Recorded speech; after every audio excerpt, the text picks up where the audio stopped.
This was a really enjoyable book. It was comprised of short stories narrated by the author in first person. Each chapter had a theme to its stories.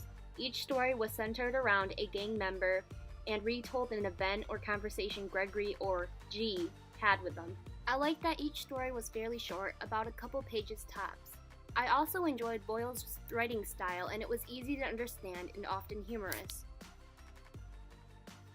The thing that made this stand out to me was all of the gang members' stories and their past. Many of the stories were very sad, like the one about Petito, a 12-year-old boy who got shot during a drive-by and died.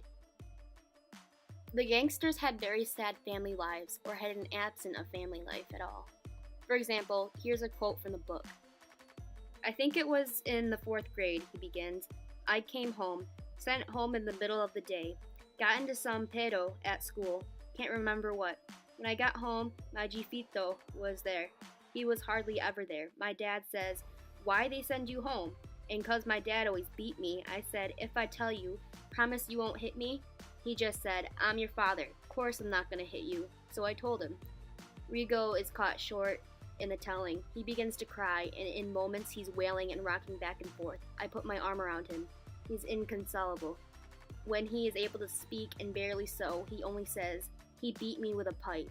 A pipe. One thing I didn't like about the book was that they had a lot of the slang, which was in Spanish, and they didn't really define it. So I don't really know what they mean, and I could look them up, but there are a lot of them, like a couple on every page, so it's kind of a hassle to try to figure out what it means.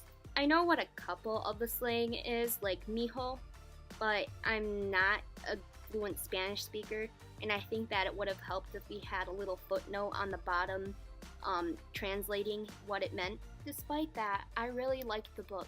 It was powerful and moving, and I would recommend it to anybody, even non-Christians.